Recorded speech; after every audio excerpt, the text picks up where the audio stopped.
ಸಾಧ್ಯವಿಲ್ಲ. ಮತ್ತೆ ಯಾಕೆ ಮಾಡಿದಾರೆ ಅದನ್ನ? ಇದು ಸಮಸ್ಯೆ ಬರತ್ತೆ ನಮ್ಮ ಮೇಲ್ರಿ. ಜನಸಾಮಾನ್ಯರು ಕೇಳೋ ಪ್ರಶ್ನೆ ಇದು. ಜನಸಾಮಾನ್ಯ ಎ ಬಿ ಸಿ, ಎ ಒಬ್ಬ ಬಿ ಬಂದಿದ್ದಾನೆ, ಸಿ ಇದು ಕ್ಯಾಂಡಿಡೇಟ್ ಇಲ್ಲಿ ಯಾವುದು ನೋಟಾ ಕ್ಯಾಂಡಿಡೇಟ್ ಆಗ ಸಿಗೆ ಓಟ್ ಅವ್ರ ಮೇಲೆ ಹೆಚ್ಚು ಬಂದಾಗ ಮೇಲವ್ರು ಯಾಕೆ ರಿಜೆಕ್ಟ್ ಮಾಡಿ ಮತ್ತೆ ರಿಎಲೆಕ್ಷನ್ ಆಗಬಾರದು. ಇದು ಜನಸಾಮಾನ್ಯರು ಕೇಳ್ತಾ ಇದ್ದಾರೆ. ಕೋರ್ಟ್ ಏನೋ ಹೇಳುದು ಅದನ್ನೇ ಕೋರ್ಟ್ ನಮ್ಮ ಸಂವಿಧಾನ ಕ್ಯಾನ್ಸಲ್ ಮಾಡಿಬಿಡ್ಲಿ. ನಮ್ಮ ಸಂವಿಧಾನದ ಕೋರ್ಟ್ ಈಸ್ ಸುಪೀರಿಯರ್. ಅದ್ರಾಗ ಯಾರಿಗೂ ಇಂಟರ್ಫಿಯರ್ ಆಗಕ್ಕೆ ಬರೋದಿಲ್ಲ. Got every right you move the court. ಇದು ನೋಡಿ, ನಾನೇನು ಹೇಳಿದೆ, ಸಿವಿಲ್ ಸೊಸೈಟಿಗಳದಾವ, ಇಲ್ಲಿ NGOಗಳದಾವ, ಸಂಘ ಸಂಸ್ಥೆಗಳದಾವ, ರಸ್ತಾ ಬಂದ್ ಮಾಡ್ತಾರೆ, ರೈಲ್ವೆ ಬಂದ್ ಮಾಡ್ತಾರೆ, ಎಲ್ಲ ಬಂದ್ ಮಾಡ್ತಾರೆ. ನೀವು ಎಕ್ಸರ್ಸೈಸ್ ಮಾಡುವಂಥ ಓಟದ ಬೆಲೆ ನಿಮಗೆ ಗೊತ್ತಿಲ್ಲ, ಅದನ್ನ ಹೆಂಗೆ ಕಾಪಾಡ್ಕೊಳ್ಳೋದು ಗೊತ್ತಿಲ್ಲ. ಅದರ ಮೂಲಕ ಜನರಿಗೆ ಗೊತ್ತಿಲ್ಲದಕ್ಕೆ ಜನನ ಕೇಳ್ತಾ ಇದ್ದಾರ, ನೋಟಾ ಹೇಗೆ ಇಟ್ಟಿದ್ದೀರಿ, ಅದು ಏನು ಇನ್ವ್ಯಾಲಿಡ್ ಅಂತ ಯಾಕದು? ಯಾರ ಇಟ್ಸ್ಕೊಂಡಾರ? ಅವ್ರೆ ಇಟ್ಸ್ಕೊಂಡವ್ರು. ಬೇಡಿಕೆ ಇದ್ದದ್ದು ಅವ್ರದ್ದು. ಅವ್ರ ಬೇಡಿಕೆ ಸುಪ್ರೀಂ ಕೋರ್ಟ್ ಅವ್ರ ಬೇಡಿಕೆ ಏನೈತಪ್ಪ ಅಂದ್ರೆ ಮೇಲವ್ರಿಗೆ ಓಟ್ ಹೆಚ್ಚಾದ್ರೆ ಅವ್ರು ಕ್ಯಾನ್ಸಲ್ ರಿಜೆಕ್ಟ್ ಬೇಡಿಕೆ ಐತೆ ಅವ್ರದ್ದು. ಅವ್ರ ಬೇಡಿಕೆ ಐತೆ. ಸುಪ್ರೀಂ ಕೋರ್ಟ್ ಹೇಳ್ತೈತೆ, ಅದು ಲಾ ಇಂಟರ್ಪ್ರಿಟರ್ ಅವರು, ನಾವಲ್ಲ.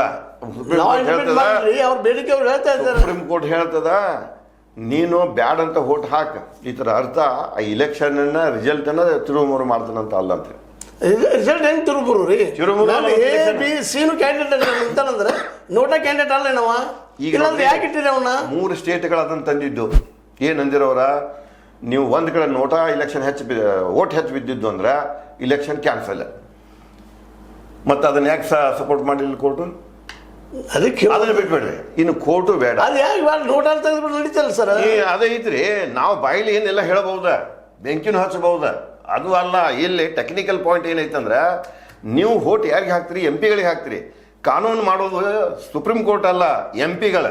ನೀವು ಕಾನೂನ್ದಾಗ ಇದನ್ನು ಸೇರ್ಪಡೆ ಮಾಡಿರಂದ್ರೆ ಕೋರ್ಟ್ ಏನು ಮಾಡೋಕ್ಕೆ ಸಾಧ್ಯವಿಲ್ಲ. ನೀವು ಯಾಕೆ ಮಾಡ್ತಾ ಇಲ್ಲ? ನಿಮ್ಗೆ ಅದಕ್ಕೆ ಫಸ್ಟ್ ಎಕ್ಸಾಂಪಲ್ 1999ರಾಗ ಲಾ ಕಮಿಷನ್ ರೆಕಮೆಂಡೇಶನ್ಸ್ನ ಅವ್ರು ಯಾಕೆ ಅದನ್ನು ಡಿನೈ ಮಾಡ್ಯಾರಂದ್ರೆ, ಉದ್ದೇಶನ ಈ ಪೊಲಿಟಿಕಲ್ ಪಾರ್ಟೀಸ್ ಏನಿತ್ತಂದ್ರೆ, ನಾವು ಏನರೇ ಗದ್ದಲ ಮಾಡಿ ಮತ್ತು ಇವ್ರು ತಗೊಳ್ಳೋ ಕ್ಯಾಂಡಿಡೇಟನ್ನು ಆಯ್ಕೆ ಮಾಡ್ಕೋಬೇಕು, ಅಧಿಕಾರ ನಡೆಸ್ಕೊಂಡ ದುಡ್ಡು ಎಲ್ಲೂ ತೊಡ್ಕೊತ ಹೋಗ್ಬೇಕನ್ನೋ ಈ ಮಾನಸಿಕ ಅವ್ರದ್ದದ.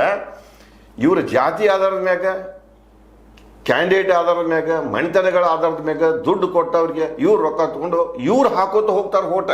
ಏನು ಓಟ್ ಅವ್ರು ಸ್ವಂತ ಹಾಕೊಳ್ತಾರ? ನಮ್ಮ ಓಟ್ ಅವ್ರು ಹಾಕೊಳ್ತಾರ? ನಾ ಹಾಕ್ತೀನಿ ಓಟ್. ನಿಮಗೆ ಬೇಡಾಗೈತಲ್ಲ ವ್ಯವಸ್ಥೆ, ಅದ್ರ ವಿರುದ್ಧ ವ್ಯವಸ್ಥೆ ಬೇಡ. ಈಗ ಒಂದು ಕೆಲಸ ಮಾಡ್ರಿ, ನೀವು ಅವೇರ್ನೆಸ್ ಕ್ರಿಯೇಟ್ ಮಾಡ್ರಿ, ಮತದಾರರಿಗೆ ಹೇಳ್ರಿ, ಮುಂದೆ ಯಾವುದೇ ಇಲೆಕ್ಷನ್ ಬಂತಂದ್ರೆ ಪಾರ್ಟಿ ಯಾವ ಪಾರ್ಟಿದಾಗ ನೋಟಾಕ್ಕೆ ನಾವು ಪವರ್ ಕೊಡ್ತೇವೆ, ನೋಟಾ ಒಂದ್ ವೇಳೆ ಹೆಚ್ಚಾಯ್ತಂದ್ರೆ ನಾವು ಕಿತ್ತೋಗಿತೀವಿ ಅಂತ ಹೇಳಿ ನೀವು ಯಾರು ಬೆನಿಫಿಷರಿ ತೋರಿಸ್ತಾರಲ್ಲ ಅಂಥವ್ರಿಗೆ ಮತ ಚಲಾಯಿಸುವಂಥದ್ದು ಮನಸ್ಸನ್ನು ಗಟ್ಟಿ ಮಾಡಿಕೊಡ್ರಿ.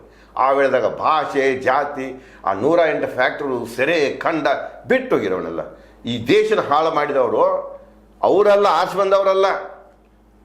ಇವ್ರು ಕದಿಬ್ರಿ ಯಾರಪ್ಪ ಅಂದ್ರೆ ಮತದಾರರು. ಅಂತಹ ಜನರನ್ನು ತಲೆಮ್ಯಾಗ ಕುಡಿಸ್ಕೊಂಡು ಮೆರಿತಾ ಇದ್ದಾರೆ ಇವರು. ನೀವು ಇನ್ನೂ ಸೋಷಿಯಲ್ ಮೀಡಿಯಾದಾಗ ನೋಡ್ತಿರ್ಬೇಕು, ಎಂತೆಂಥವ್ರನ್ನಂದ್ರೆ ನೀವು ಎಲ್ಲ ಮಾಫಿಯಾಗಳವ್ರ.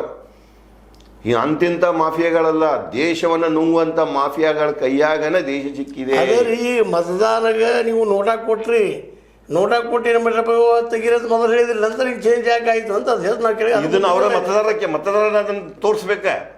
ಈಗ ತಲೆ ಮ್ಯಾಗ ಕುಡಿಸ್ಕೊಂಡು ನಾ ಏನು ಮಾಡ್ರಿ ಈಗ ಮತದಾರ ಹಾಕಿದ್ಮೇಲೆ ಅದು ನೋಟಾ ಇದು ಎಕ್ಸಿಕ್ಯೂಟಿವ್ ಯಾಕಾಗುದಿಲ್ಲ ಅಂತ. ಎಕ್ಸಿಕ್ಯೂಟಿವ್ ಯಾಕಾಗುದಿಲ್ಲ? ನೀವು ಅದನ್ನ ಕಾನೂನು ಮಾಡ್ರಿ, ತರ್ರಿ ಅದನ್ನ ಪೀಪಲ್ಸ್ ಡಿಪೆಂಡ್ ಆಕ್ಟ್ನಾಗ. ಎಲೆಕ್ಷನ್ ಕಮಿಷನ್ ರಿಪೋರ್ಟ್ಸ್ ಮಾಡ್ರಿ. ಏನು ಮಾಡ್ರಿ, ಅಲ್ಲಿ ತಂದು ಬಿಡ್ರಿ. ನೋಟಾದಾಗ ನೋಟಾ ಅದು ಕ್ಯಾಂಡಿಡೇಟ್ ಅಂತ ಈಗಾಗಲೇ ಅವ್ರು ಒಪ್ಕೊಂಡು ಮಸ್ತ್ 3 ಸ್ಟೇಟ್ಗಳು ಭಾಳ ಚಂದ ಮಾಡಿದಾವ. ಅದನ್ನು ನೀವು ಒಪ್ಕೊಳ್ಳಿಲ್ಲ. ಅದನ್ನ ಒಪ್ಕೊಳ್ಳೋಕೆ ಜನರ ಬೆನ್ನ ಐತಾ, ಆಂದೋಲನ ಐತಾ? ಅಲ್ರಿ, ಸರ್ಕಾರಗಳನ್ನು ಕೆಡಬೇಕಾದ್ರೆ ಡೆಲ್ಲಿಯಾಗ ಕೂತು ಆಂದೋಲನ ಮಾಡ್ರಿ ಅಣ್ಣಾ ಹಜಾರೆ ಅಂತವ್ರೆ. ಇವನ್ ಯಾಕೆ ಮಾಡೋದಿಲ್ಲ ಅಂತವ್ರೆಲ್ಲ ಕೊಡ್ಕೊಂಡು? ಇದು ಮೂಲ ಇದೆ, ಇಡೀ ಸ್ಟ್ರಕ್ಚರ್, ಇಡೀ ಬಾಡಿ ಇದನ್ನ ಕನ್ಸ್ಟ್ರಕ್ಟರ್ ಮಾಡುವಂಥದ್ದು ಇದೆ. ಇದನ್ನ ನೀವು ಮಾಡ್ತಾ ಇಲ್ಲ. ಯಾವನ ತರ್ತೀರಿ, ಅವ್ನು ಸರಿ ಇಲ್ಲ, ಇವ್ ಕೆಟ್ಟದ, ಇವ್ ಸರಿ ಇಲ್ಲ, ಅವದನ್ನು ಇಂಥವ್ರಲ್ಲ ತಂದ ಎಲ್ಲ ಮಾಫಿಯಾ ಮಂದಿನ ತಲೆ ಮ್ಯಾಗ ಕುಡಿಸ್ಕೊಂಡು ದೇಶ ಹಾಳಾಗತ್ತೆ, ದೇಶನ ಹಾಳು ಮಾಡಿಬಿಟ್ಟು. ಎರಡೂ ಕಡೆಯಿಂದ ಇದು ತಪ್ಪಿದು. ಗ್ರಾಸ್ ಮಿಸ್ಕಂಡಕ್ಟ್ ಇದೆ. ಒಂದ್ ಸೈಡ್ ಆರ್ಸ್ ಬಂದವ್ರು